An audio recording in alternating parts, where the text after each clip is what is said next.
আসসালামু আলাইকুম। 18 বাংলার সংবাদে সবাইকে স্বাগত জানাচ্ছি। আমি শারমিন সালাম। শুরুতেই বিআরবি কেবলস সংবাদ শিরোনাম। লন্ডন ক্লিনিকে ওয়ান স্টপ সার্ভিস হিসেবে চলছে খালেদা জিয়ার চিকিৎসা। সহায়তা করছেন যুক্তরাষ্ট্রের জন হপকিন্স হাসপাতালের বিশেষজ্ঞ ডাক্তাররা।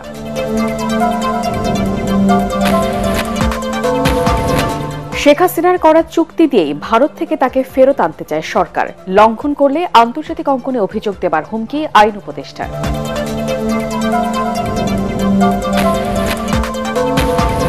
মাদারীপুর সদর উপজেলার পিয়ারপুর ইউনিয়নে গ্রামীণ সড়ক এখন মরণ ফাঁদ। সংস্কার না হওয়ায় ঝুঁকি নিয়ে চলছে যানবাহন চালক ও যাত্রীরা।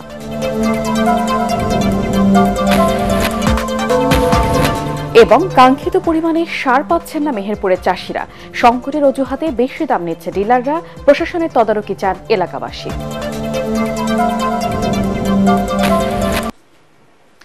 শুনছিলেন বিআরবি কেবলস সংবাদ শিরোনাম। এবারে বিস্তারিত। লন্ডন ক্লিনিক হাসপাতালকে ওয়ান স্টপ সার্ভিস হিসেবে বিএনপি চেয়ারপারসন বেগম খালেদা জিয়ার চিকিৎসা চলছে বলে জানিয়েছেন তার ব্যক্তিগত চিকিৎসক ও মেডিকেল বোর্ডের সদস্য ডক্টর AZM জাহিদ হোসেন।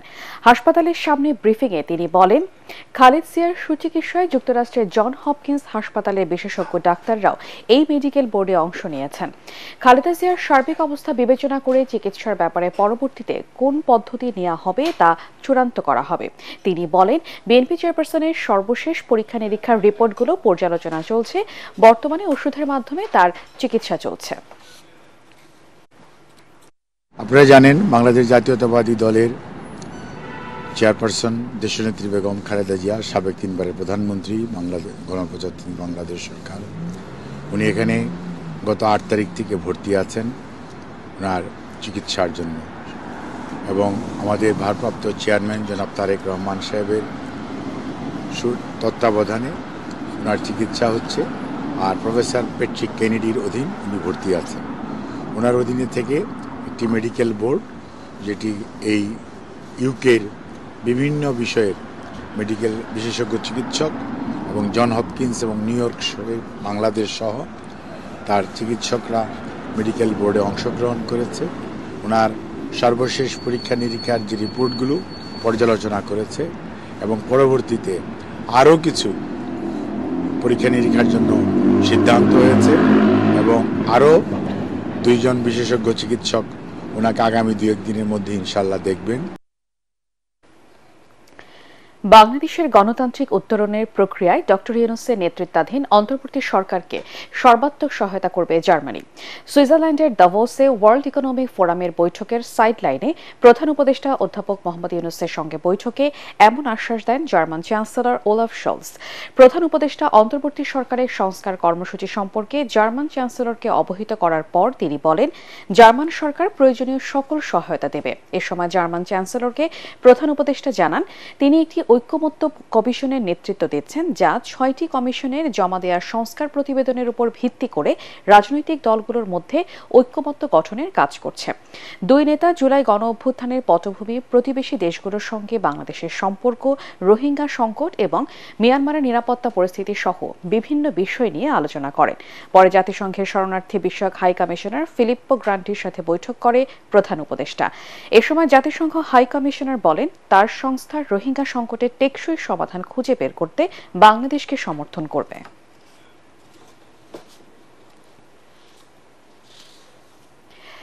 ভারত শেখ হাসিনাকে ফেরত না দিলে প্রত্যর্পণ চুক্তির লঙ্ঘন হবে বলে জানিয়েছেন আইন উপদেষ্টা ডক্টর আসিফ নজরুল। মোদী সরকার চুক্তি না মানলে আন্তর্জাতিক অঙ্গনে অভিযোগ জানাবে বাংলাদেশ। এসব তথ্য জানিয়ে উপদেষ্টা বলেছেন, আওয়ামী লীগের সময় করা সব গায়েবী মামলা ও সাইবার সিকিউরিটি আইনের মামলা প্রত্যাহার করবে সরকার। উচ্চ আদালতে বিচারক নিয়োগে আইন করা হয়েছে বলেও জানান তিনি। রিপোর্ট মাহবুব কবির চপলের।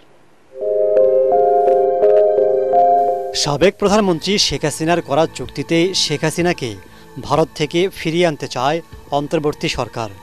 2013 সালে দেশটির সাথে প্রত্যর্পণ চুক্তি করে আওয়ামী লীগ সরকার। এর ফলে দুদেশের বন্দী কিংবা আসামিদের ফেরত দেওয়ার পথ সহজ হয়। ওই চুক্তির মাধ্যমে বঙ্গবন্ধুর একজন খুনিকে দেশে এনে ফাঁসি কার্যকর করা হয়। আবার উলফা নেতা অনুপ চেটিয়াকেও ফেরত দেয় বাংলাদেশ। প্রত্যর্পণ চুক্তিতে বলা আছে, কারো বিরুদ্ধে হত্যা, গণহত্যা, গুম কিংবা নির্যাতনের মামলা থাকলে তাকে ফেরত দিতে হবে। শেখ হাসিনার বিরুদ্ধে এর সবই আছে। আবার আরেক ধারায় বলা আছে, অভিযোগ যদি রাজনৈতিক হয় তবে ফেরত দিতে বাধ্য থাকবে না সংশ্লিষ্ট দেশ। 2016 সালে প্রত্যর্পণ চুক্তিতে আরও একটি ধারা যুক্ত করা হয়, যেখানে বলা হয় অভিযুক্তের বিরুদ্ধে গ্রেফতারি পরোয়ানা জারি থাকলেই সেটিকে বৈধ বলা যাবে। এসব যুক্তি দিয়েই শেখ হাসিনাকে ফেরত চায় বাংলাদেশ। আমরা প্রত্যর্পণের জন্য চিঠি লিখেছি। ভারত যদি শেখ হাসিনাকে প্রত্যর্পণ না করে তাহলে এটা বাংলাদেশের সাথে ভারতের যে প্রত্যর্পণ চুক্তি সেটা সুস্পষ্ট লঙ্ঘন হবে। সেটা আমরা সেই ব্যাপারে আমরা বিশ্ব সমাজে কি পদক্ষেপ নেব সেটা আমাদের পররাষ্ট্র মন্ত্রণালয়ের মাধ্যমে ঠিক করা হবে। আর হচ্ছে আমরা রেড অ্যালার্ট জারি করা হয়েছে ইন্টারপোলের মাধ্যমে। আমাদের যা যা করণীয় আছে আমরা করে যাচ্ছি, আরও কিছু করণীয় থাকলে ক্ষেত্র বিশেষে চিন্তা করে আমরা অবশ্যই করব। আইন উপদেষ্টা বলেন, আওয়ামী লীগের সময় দায়ের করা 2500 গায়েবী মামলা দ্রুতই প্রত্যাহার করা হবে। পর্যায়ক্রমে বাদ দেয়া হবে হয়রানিমূলক সব মামলা, বাতিল করা হবে সাইবার সিকিউরিটি আইনের মামলাগুলো। 2500-এরও বেশি মামলাকে রাজনৈতিক হয়রানিমূলক মামলা হিসাবে বা গায়েবী মামলা হিসাবে চিহ্নিত করতে পেরেছি। আগামী 7 দিনের মধ্যে মামলাগুলো প্রত্যাহার করার উদ্যোগ নেওয়া হবে। সাইবার আইনের অধীনে যে স্পিচ অফেন্স আছে সেই মামলাগুলো প্রত্যাহারের উদ্যোগ অলরেডি গ্রহণ করেছি। উপদেষ্টা জানান, রাজনৈতিক বিবেচনায় উচ্চ আদালতে বিচারক নিয়োগ বন্ধে আইন করছে সরকার। এখন থেকে 6 সদস্যের জুডিশিয়াল অ্যাপয়েন্টমেন্ট কাউন্সিলের মাধ্যমে যোগ্যতার ভিত্তিতে বিচারক নিয়োগ হবে। কাউন্সিল প্রাথমিক যাচাই বাছাই করার পর ওনারা ইন্টারভিউ নেবেন। সো একটা স্বচ্ছ এবং একটা জবাবদিহিমূলক প্রক্রিয়ার মাধ্যমে উচ্চ আদালতের বিচারকরা নিয়োগ হবেন। আমরা আশা করছি উচ্চ আদালতের পক্ষ থেকে উদ্যোগ গ্রহণ করা হলে আগামী 3 মাসের মধ্যে আমরা হাইকোর্টে যে পরবর্তী নিয়োগ আছে সেখানে আমরা আগের যে কোনো আমলের চেয়ে একটা বেটার নিয়োগ প্রক্রিয়ার মাধ্যমে উচ্চ আদালতে বিচারক নিয়োগ দিতে পারবো। 5 আগস্টের পর হয়রানিমূলক মামলায় আসামি গ্রেফতার না করতে পুলিশকে নির্দেশ দেওয়া হয়েছে বলেও জানান তিনি। বস্তুনিষ্ঠতা প্রতিষ্ঠিত হওয়ার আগে কাউকে যেন গ্রেফতার না করে। মাহবুব কবির চপল, ATN বাংলা, ঢাকা। এখনই নয়, ন্যূনতম সংস্কার শেষে জাতীয় নির্বাচন চায় বিএনপি। জাতীয় প্রেস ক্লাবে আলোচনা সভায় দলটির মহাসচিব মির্জা ফখরুল ইসলাম আলমগীর বলেন, নির্বাচিত সরকার এলে অনেক সমস্যার সমাধান হয়ে যাবে। তিনি বলেন, বিভিন্ন মহল থেকে সংস্কার প্রস্তাব আসছে, প্রধান উপদেষ্টার সাথে আলোচনায় আসবে সমাধান। দাবি আদায়ের নামে বিশৃঙ্খলা থেকে বিরত থাকতে সবার প্রতি আহ্বান জানান মির্জা ফখরুল। মইনুল হাসানের রিপোর্ট। বিএনপির প্রতিষ্ঠাতা জিয়াউর রহমানের 89তম জন্মদিন উপলক্ষে জিয়া স্মৃতি পাঠাগারের আয়োজনে গ্রন্থ আড্ডায় অতিথি হয়ে আসেন দলের মহাসচিব সহ পেশাজীবী নেতারা। আলোচনায় অংশ নিয়ে মির্জা ফখরুল ইসলাম আলমগীর বলেন, ক্ষমতায় থাকতে সব প্রতিষ্ঠান ধ্বংস এবং দুর্নীতি লুটপাটের মাধ্যমে দেশের অর্থনীতিকে তলানিতে নিয়ে গেছে স্বৈরাচার আওয়ামী লীগ। দাবি আদায়ের নামে বিশৃঙ্খলা সৃষ্টি না করে ধৈর্য ধরার আহ্বান জানান তিনি। হঠকারিতা করা যাবে না। অতি বিপ্লবী কোনো চিন্তা ভাবনা নিয়ে সমাজে আরো অস্থিরতা বা একটা চরম একটা পরিস্থিতি সৃষ্টি করাটা বোধহয় সঠিক হবে না। প্রতিদিন আপনার এখন বার হচ্ছে আপনার মিছিল, দাবি দাওয়া সব বেড়ে গেছে। একদিন কোথায় ছিলে বাবা? তখন তো একটা কথা বলার সুযোগ সাহসও পাও নাই। ভয়াবহ দুর্নীতি, চুরি, ব্যক্তিগত স্বার্থ ছাড়া আর কোনো চিন্তা নেই সরকারি আমলাদের মধ্যে। জাতীয় নির্বাচন নিয়ে দলের অবস্থান তুলে ধরে মির্জা ফখরুল বলেন, অত্যাবশ্যকীয় সংস্কার শেষেই ভোট চায় বিএনপি। কি ভুল বোঝে যে আপনি তো নির্বাচন করেন কেন? হ্যাঁ, আমাকে বিশেষ করে ছাত্ররা তো বলেই যে আমরা বিশ্বাস করি, আমি জানি না আমার এই বিশ্বাস ভুল কিনা, যে কোনো নির্বাচিত সরকার কিন্তু একটা অনির্বাচিত সরকারের চেয়ে ভালো। এই জন্য আমরা এখনই করে ফেলতে হবে তা তো বলছি না, ন্যূনতম যে সংস্কারটা প্রয়োজন সেটা করে নিয়ে নির্বাচিত করলে সমস্যাটা অনেকটা সমাধান হবে। তার আশা, প্রধান উপদেষ্টার সঙ্গে রাজনৈতিক দলসহ অংশীজনদের আলোচনায় রাষ্ট্র সংস্কার ইস্যুতে সমাধান আসবে। এই সংস্কারের প্রস্তাবগুলো আসতে শুরু করেছে। আমার বিশ্বাস যে আমাদের প্রধান উপদেষ্টা তিনি খুব শীঘ্রই এই বিষয়গুলো ডাকবেন, একটা সমাধানের দিকে আসবেন, আলোচনা হবে, ঐক্যমতের ভিত্তিতে আমরা একটা জায়গায় গিয়ে পৌঁছাবো। আগামী দিনের চ্যালেঞ্জ মোকাবিলায় বিএনপি নেতাকর্মীদের বই পড়া, প্রশিক্ষণের মাধ্যমে নিজেদের আরো যোগ্য করে গড়ে তোলার উপর জোর দেন পেশাজীবী নেতারা। মইনুল হাসান, ATN বাংলা, ঢাকা। জামায়াত ইসলামী আন্দোলন সহ সমমনা দলগুলো জোটবদ্ধভাবে আগামী সংসদ নির্বাচনে অংশ নেবে বলে জানিয়েছেন জামায়াতের আমির ডক্টর শফিকুর রহমান এবং ইসলামী আন্দোলনের আমির সৈয়দ রেজাউল করিম। বরিশালে চরমোনাই মাদ্রাসায় বৈঠকে যৌথভাবে এই ঘোষণা দেন দুই নেতা। ইসলামী দলগুলো কারো ক্ষমতায় যাবার সিঁড়ি হবে না বলেও পরিষ্কার জানিয়ে দেন তারা। বরিশাল প্রতিনিধি হুমায়ুন কবিরের পাঠানো তথ্য ছবিতে আরও জানাচ্ছেন ইয়াসিন রানা। বরিশালে চরমোনাই মাদ্রাসায় ইসলামী আন্দোলনের আমির সৈয়দ রেজাউল করিমের সাথে সাক্ষাৎ করেন জামায়াত ইসলামের আমির ডাক্তার শফিকুর রহমান। এ সময় তারা দেশের ইসলামী দলগুলোর মধ্যে ঐক্য প্রতিষ্ঠা এবং আগামী নির্বাচন সহ নানা বিষয়ে আলোচনা করেন। ইসলামী আন্দোলনের আমির সৈয়দ রেজাউল করিম বলেন, 53 বছরে ইসলামপন্থীদের মধ্যে বিভেদ তৈরি করে অন্য দলগুলো ফায়দা নিয়েছে। আমরা আসলে আগে থেকে বলে আসছি যে ইসলামের পক্ষে যেন আমরা একটা বাক্স পাঠাতে পারি। এই প্রচেষ্টা আমাদের আগে পরে চলছে, এখনো চলছে। আশা করি এখন ইসলামের পক্ষের একটা ভালো ক্ষেত্র তৈরি হয়েছে। সেই ক্ষেত্রে যদি আমরা সময় উপযোগী ইচ্ছালি করতে না পারি, তাহলে এটা তো আমাদের জন্য অকল্যাণ এবং দুঃখ। জনগণ ইসলামী দলগুলোর ঐক্য চায় জানিয়ে জামাতের আমির শফিকুর রহমান বলেন, দেশে ইসলাম কায়েমের জন্যই তারা একত্রিত হচ্ছেন। জনগণের প্রত্যাশা, দেশের দেশপ্রেমিক ইসলামী জনতার প্রত্যাশা হচ্ছে যে সব কেন্দ্রে যেন একটা বাক্স থাকে। ধরে নিবেন কেন? আপনারা দোয়াও করতে থাকেন এখন থেকে। শুধু দৌড়লে হবে, আপনাদের সহযোগিতা লাগবে। বাংলাদেশের জনগণের মনে আকাঙ্ক্ষা যে ইসলাম একবারই কায়েম হোক। সুষ্ঠু ও অবাধ নির্বাচনের জন্য আগে সংস্কার প্রয়োজন বলেও মন্তব্য করেন জামায়াতের আমির। ইয়াসিন রানা, এটিএন বাংলা। এখন থেকে সুপ্রিম কোর্টের বিচারক নিয়োগ হবে স্বতন্ত্র কাউন্সিলের মাধ্যমে, এমন বিধান রেখে সুপ্রিম কোর্টের বিচারক নিয়োগ অধ্যাদেশ 2025 জারি করেছে আইন মন্ত্রণালয়। এছাড়া সুপ্রিম কোর্টের পৃথক বিচার বিভাগীয় সচিবালয় এবং স্থায়ী অ্যাটর্নি সার্ভিস চালুর উদ্যোগ নেওয়া হয়েছে। অধ্যাদেশে বলা হয়েছে, সুপ্রিম জুডিশিয়াল অ্যাপয়েন্টমেন্ট কাউন্সিল নামের একটি স্বাধীন কাউন্সিলের মাধ্যমে উচ্চ আদালতের বিচারক নিয়োগ করা হবে। অধ্যাদেশের গেজেটে বলা হয়েছে, প্রধান বিচারপতির নেতৃত্বে আপিল বিভাগে কর্মরত প্রবীণতম বিচারক এবং একজন অবসরপ্রাপ্ত বিচারক, হাইকোর্টের 2 জন বিচারক এবং অ্যাটর্নি জেনারেলকে নিয়ে 7 সদস্যের এই কাউন্সিল গঠন করা হবে। অপর সদস্য হবেন প্রধান বিচারপতি মনোনীত একজন আইনের অধ্যাপক বা বিশেষজ্ঞ। সুপ্রিম কোর্টের রেজিস্ট্রার জেনারেল কাউন্সিলের সচিব হিসেবে দায়িত্ব পালন করবেন।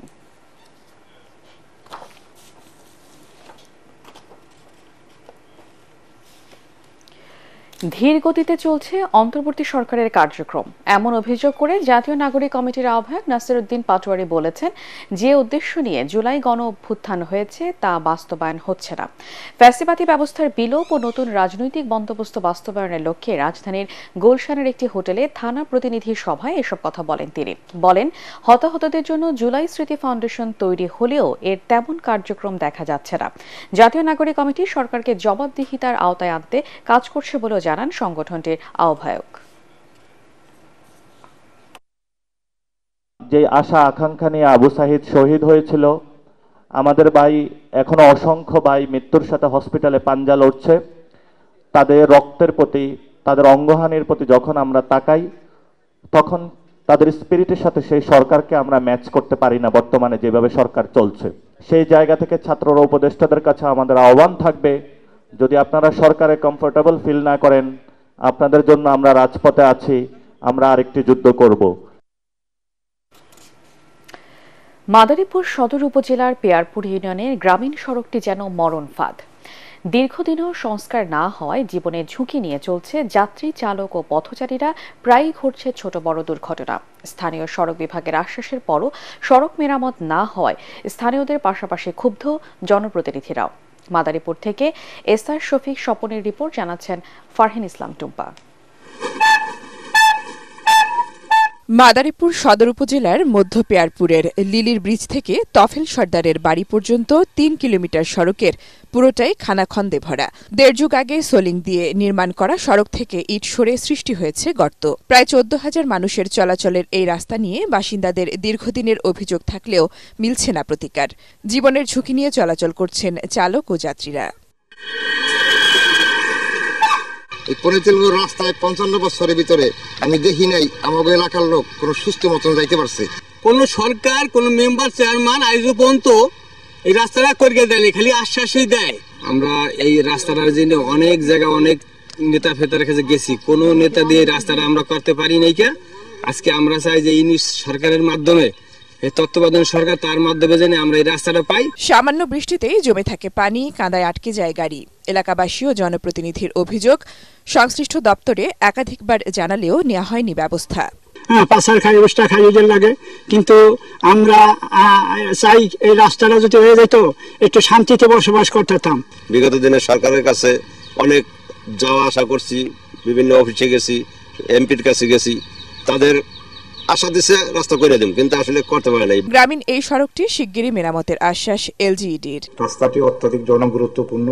এই মুহূর্তে আমার কোনো ডিপিপি না থাকার কারণে আমি দিতে পারছি না, তবে হেডকোয়ার্টার থেকে যখন রাস্তার অগ্রাধিকার তালিকা চাবে তখন এই রাস্তাটা অবশ্যই অগ্রাধিকার পাবে। রাস্তাটি মেরামত হলে কয়েক হাজার মানুষের প্রতিদিনের দুর্ভোগের অবসান হবে।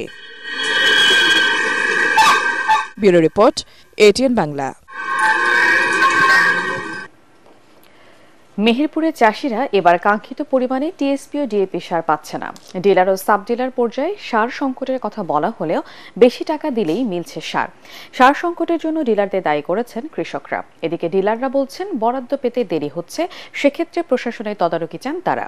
মেহেরপুর থেকে উম্মে ফাতেমা রোজিনার রিপোর্ট, জানাচ্ছেন তামান্না জেনিফার। নানা ধরনের সবজি আর বড় মৌসুমে ধান আবাদের জমি প্রস্তুত করতে এখন কৃষকের প্রয়োজন সার, কিন্তু ন্যায্য মূল্যে সার সংকটে ভুগছে মেহেরপুরের কৃষকরা। চাহিদা বেশি থাকায় কালোবাজারে বিক্রির মাধ্যমে সারের কৃত্রিম সংকট তৈরি করা হচ্ছে, এমন অভিযোগের সত্যতাও মেলে বিভিন্ন অভিযানে। লাইসেন্স বহির্ভূতভাবে সার বিক্রি করছেন অনেকে। বর্তমান আমাদের এলাকায় যা চাষ হচ্ছে আপনার কলা, পেঁয়াজ, আলু, ভুট্টা, এতে আমাদের প্রচুর পরিমাণ সারের দরকার, কিন্তু আমরা সার পাচ্ছি না। ড্যাপ ফসফেট কোনো মোকামে বা ডিলারের কাছে পাওয়া যাচ্ছে না, গেলেই বলছে যে সার নাই। কলাতে সার পাইছি না, কপিতে সার পাইছি না, কচুতে সার পাইছি না। সরেজমিনে ব্যবসা প্রতিষ্ঠানের অস্তিত্ব ছাড়াই সার উত্তোলনের প্রমাণও মেলে। সার অবৈধ কি বৈধ আমরা তো জানি না, আমরা নিজে আছি, আমাদের এরা সার বলে পাইছে না, এই দিন আমাদের ধরে দিয়েছে। ডিলারের কাছে গেলে আপনার হয়তো 50% সার বিক্রি করার পরে বলছে সার নেই, সার ফুরিয়ে গেছে। চলতি মাসে জেলায় 1181 metric ton TSP, 1442 metric ton DAP এবং 1527 মেট্রিক টন এমওপি সার বরাদ্দ দিয়েছে সরকার, যা চাহিদার 54% বলছে ব্যবসায়ীরা। আমাদের টিএসপিটা একটু সমস্যা হয়েছে, যেহেতু গতবার তো সমস্যা হয়নি, এবার তো হওয়ার কথা না, যার জন্য এই মৌসুমটা এক হয়ে গেছে। এক হয়ে যাওয়ার ফলে এবার মানুষের সবাই চাষিদের একসাথে দরকার। সার সংকটে তদারকির দায় কৃষি বিভাগের উপর চাপাচ্ছে বিএডিসি। বিভিন্ন সময়ে অভিযান চালানো হচ্ছে বলে জানাচ্ছে স্থানীয় প্রশাসন, আর দায়সারা বক্তব্য কৃষি বিভাগের। আমরা যখনই এরকম কোনো সংবাদ পাচ্ছি যে কোনো জায়গায় কেউ অবৈধ মজুত করছে বা অবৈধভাবে রাখছে, ধরে রাখছে, যেখানে কৃষক পাচ্ছে না, সেখানে আমরা সাথেই চলে যাচ্ছি। এই সার যদি আমরা সমস্ত সারটাই উত্তোলন করে সঠিক সময় পাই, তাহলে হয়তো আমাদের আগামী বড় সিজন এবং এই মৌসুমে আমাদের 90% ফসল লাগানো হয়ে গেছে ভুট্টা, তা আমাদের খুব একটা সার নিয়ে সমস্যা হবে না। কৃষি সম্প্রসারণ অধিদপ্তরের তথ্য মতে জেলায় বিএডিসি এবং বিসিআইসি ডিলারের সংখ্যা 100টি। Bureau report, ATN Bangla. খাদ্য নিরাপত্তা নিশ্চিতে এবছর 9 লাখ মেট্রিক টন চাল আমদানি করছে সরকার। প্রথম দফায় ভারত থেকে আনা 52,000 মেট্রিক টন ও মিয়ানমার থেকে আসা 22,000 মেট্রিক টন চাল খালাস চলছে চট্টগ্রাম সমুদ্র বন্দরে। এতে চালের দাম কমতে শুরু করেছে দাবি করে খাদ্য উপদেষ্টা বলেন, আসন্ন রমজানে সারা দেশে 50 লাখ মানুষকে প্রতি মাসে 15 টাকা দরে 30 কেজি করে চাল দেবে সরকার। চট্টগ্রাম থেকে আবুল হাসনাতের রিপোর্ট, জানাচ্ছেন তামান্না জেনিফার। আমন মৌসুমে কয়েক দফা বন্যায় এবার সারা দেশে ফসলের ব্যাপক ক্ষতি হয়। ভরা মৌসুমে সরকারি গুদামেও মিলছে না কাঙ্ক্ষিত পরিমাণে ধান ও চাল, যার নেতিবাচক প্রভাব পড়েছে চালের বাজারে। এমন পরিস্থিতিতে মজুত বাড়াতে সরকার চাল আমদানির সিদ্ধান্ত নেয়। প্রথম দফায় 4.5 লাখ টন চাল আমদানি চুক্তির মধ্যে ভারত ও মিয়ানমার থেকে আসা 74,000 মেট্রিক টন চাল খালাস চলছে চট্টগ্রাম বন্দরে। এই খালাস প্রক্রিয়া দেখতে এসে খাদ্য ও ভূমি উপদেষ্টা আলী ইমাম মজুমদার বলেন, আমদানির ফলে দাম বৃদ্ধি রোধ এবং মোটা চালের দাম কমতে শুরু করেছে। 3 থেকে 5 টাকা পর্যন্ত কমছে, বিশেষ করে মোটা চালের আর কি। আমরা আশা করছি যে আমরা আরও আনতে থাকবো এবং সেটা বাড়ার সুযোগ আর থাকবে না, বরং ক্রমান্বয়ে কমবে। খাদ্য নিরাপত্তার জন্য সরকার দেশীয় উৎপাদন ব্যবস্থার উপর জোর দিচ্ছে জানিয়ে উপদেষ্টা জানান, সরকারি উদ্যোগের কারণে আসন্ন রমজানে দ্রব্যমূল্য সহনীয় থাকবে। খাদ্য বান্ধব কর্মসূচির আওতায় সারা দেশে 50 লাখ মানুষকে প্রতি মাসে 15 টাকা দরে 30 কেজি করে চাল দেয়া হবে। 50 লাখ লোক মাসে 30 কেজি করে চাল পাবে। দরিদ্র শ্রেণীর লোক 30 লাখ লোক মানে 15 টাকা কেজিতে। এই রমজান মাস তারপর পরপর 2 মাস পাবে এটা। খাদ্য মন্ত্রণালয়ের তথ্য অনুযায়ী গত বছর বিদেশ থেকে কোনো চাল আমদানি করা হয়নি। 2023 সালে আমদানির পরিমাণ ছিল 6,33,000 টন, 2022 সালে 6,83,000 টন, 2021 সালে 5,72,000 টন চাল।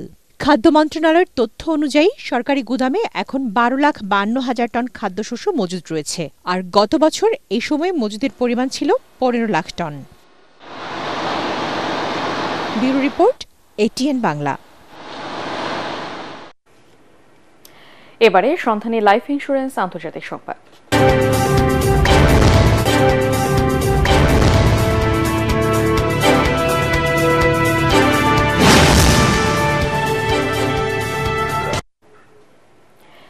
দায়িত্ব নিয়ে বাইডেন আমলের 78টি আদেশ বাতিল করলে নয়া মার্কিন প্রেসিডেন্ট ডোনাল্ড ট্রাম্প একাধিক নির্বাহী আদেশের সই ছাড়াও নিয়েছেন বেশ কিছু গুরুত্বপূর্ণ সিদ্ধান্ত। জন্মসূত্রে নাগরিকত্ব বাতিল ছাড়াও এসব আদেশের মধ্যে রয়েছে অবৈধ অভিবাসন বন্ধে সীমান্তে জরুরি অবস্থা ঘোষণা, বিশ্ব স্বাস্থ্য সংস্থা থেকে বেরিয়ে আসার মতো পদক্ষেপ। এর আগে প্রেসিডেন্ট হিসেবে শপথ নিয়ে আমেরিকার স্বর্ণযুগ শুরুর ঘোষণা দেন ডোনাল্ড ট্রাম্প। ফারহিন ইসলাম টুম্পার রিপোর্ট। আমেরিকার 47তম প্রেসিডেন্ট হিসেবে দ্বিতীয়বারের মতো ওভাল অফিসে ফিরলেন ডোনাল্ড ট্রাম্প। শপথ নেওয়ার পর ওয়াশিংটনের ক্যাপিটল ওয়ান অ্যারিনার মঞ্চে প্রথম ভাষণে বলেন শিগগিরই বাইডেন আমলের সব নির্বাহী আদেশ বাতিল করবেন তিনি। এরপরই নির্বাহী আদেশে সই করার ঝড় বইয়ে দেন Donald Trump. To the Black and Hispanic communities, I want to thank you for the tremendous outpouring of love and trust. শুরুতেই 2021 সালে ক্যাপিটল হিলে দাঙ্গায় জড়িত থাকার অভিযোগে গ্রেপ্তার নিজের প্রায় 1,500 সমর্থকের কারামুক্তির নির্বাহী আদেশে সই করেন তিনি। এরপর জন্মসূত্রে নাগরিকত্ব আইনের সংজ্ঞা নির্ধারণ সংক্রান্ত আদেশে সই করেন। বরাবরই বৈদেশিক সহায়তার সমালোচনা করে আসা ট্রাম্প এবার বিশ্ব স্বাস্থ্য সংস্থা থেকে বেরিয়ে যাওয়ার আদেশে সই করেছেন। এ সময় তিনি বলেন অন্য দেশের তুলনায় অন্যায্যভাবে অর্থ দিয়ে যাচ্ছে তার দেশ। Nobody knows what we have because so many people came in illegally, but let's say we have 325. They had 1.4 billion. They were paying 39 million, we were paying 500 million. অবৈধ অভিবাসন বন্ধে মেক্সিকো সীমান্তে জাতীয় জরুরি অবস্থা ঘোষণার আদেশে সই করে ট্রাম্প বলেন যুক্তরাষ্ট্রে ঢুকে লাখ লাখ অপরাধী যেখান থেকে এসেছে সেখানে ফেরত পাঠানো হবে। অন্যান্য আদেশের মধ্যে পানামা খাল ফেরত, বিদেশি পণ্যের আমদানিতে শুল্ক বাড়ানো সহ সোশ্যাল প্ল্যাটফর্ম টিকটককে আইনি বাধ্যবাধকতা পালনের জন্য 75 দিনের সময় দিয়েছেন তিনি। China pays 39 million and we pay 500 million. এদিকে ক্ষমতা নেওয়ার পরই বাইডেনের নিয়োগ দেওয়া 4 কর্মকর্তাকে বরখাস্ত করেছেন ট্রাম্প। ট্রুথ সোশ্যালে দেয়া পোস্টে হাজারো কর্মকর্তাকে বরখাস্তের হুমকি দিয়েছেন তিনি। দায়িত্ব নেওয়ার প্রথম দিনেই নিজের দেয়া প্রতিশ্রুতি বাস্তবায়নে অটল যুক্তরাষ্ট্রের নতুন এই অভিভাবক। Farhin Islam Tumpa, ATN Bangla. Textile talent hunt season 9 national conference অনুষ্ঠিত হল রাজধানীর বসুন্ধরা ইন্টারন্যাশনাল কনভেনশন সিটিতে। এদিন প্রতিযোগীদের মধ্যে 100 জনকে ভবিষ্যতে ইনোভেশন মাস্টার মাইন্ড হওয়ার জন্য ইয়েস কার্ড দেওয়া হয়। এছাড়া 4টি জোন থেকে 5 জন করে শীর্ষ 20 জনকে প্রদান করা হয়েছে মোট 1 লাখ টাকার প্রাইজ মানি। ন্যাশনাল কনফারেন্সে সারা দেশের 25টি টেক্সটাইল বিশ্ববিদ্যালয়ের 2500 শিক্ষার্থী TTH ক্যাম্পাস ড্রাইভ ও সেমিনারে অংশ নেয়। পরে অডিশন এবং MCQ পরীক্ষার মাধ্যমে 100 জনকে নির্বাচিত করা হয়। টেক্সটাইল টুডে ইনোভেশন হাবের সিইও ইউসুফ আবু আবদুল্লাহ উদ্ভাবনের প্রস্তুতি বিষয়ে প্রশিক্ষণ পরিচালনা করেন। এতে অংশ নেওয়ার জন্য সবাইকে সনদ প্রদান করা হয়। বিচারকদের মধ্যে উপস্থিত ছিলেন TTH জাজেস প্যানেলের চেয়ারম্যান প্রফেসর ডক্টর আয়ুব নবী খান ও সদস্য সচিব অধ্যাপক মোহাম্মদ আব্বাস উদ্দিন। পার্টেক্স খেলার খবর।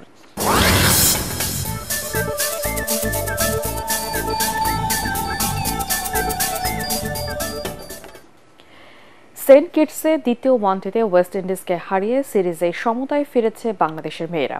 তাতে 2025 ওয়ানডে বিশ্বকাপে সরাসরি জায়গা করে নেওয়ার সম্ভাবনাও টিকে রইল নিগার সুলতানার দলের। গতরাতে 3 ম্যাচ সিরিজের শেষ খেলায় জিতলে নিউজিল্যান্ডকে বাছাই পর্বে ঠেলে বিশ্বকাপে টিকিট কাটবে বাংলাদেশ। ওয়ার্নার পার্কে বাংলাদেশের মেয়েরা ওয়েস্ট ইন্ডিজকে হারিয়েছে 60 রানে। টসে হেরে ব্যাটিংয়ে পাওয়া বাংলাদেশ 48 ওভার 5 বলে অল আউট হয় 184 রানে। এই রান নিয়েই দুর্দান্ত বোলিংয়ে ওয়েস্ট ইন্ডিজকে 35 ওভারে 124 রানে অল আউট করে দেয় টাইগ্রেসরা। নাহিদ আক্তার 30 রানে 3 উইকেট নেন।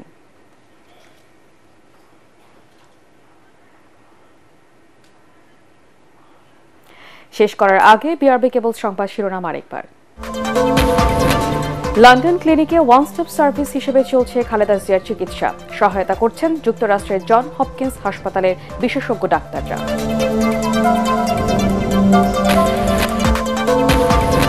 শেখ হাসিনার করা চুক্তি দিয়েই ভারত থেকে তাকে ফেরত আনতে চায় সরকার। লঙ্ঘন করলে আন্তর্জাতিক অঙ্গনে অভিযোগ দেবার হুমকি আইন উপদেষ্টার।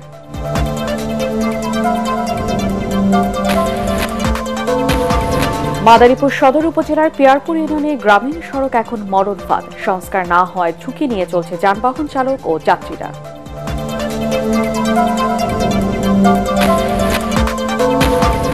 এবং কাঙ্ক্ষিত পরিমাণে সার পাচ্ছেন না মেহেরপুরের চাষিরা। সংকটের অজুহাতে বেশি দাম নিচ্ছে ডিলাররা। প্রশাসনের তদারকি চান এলাকাবাসী।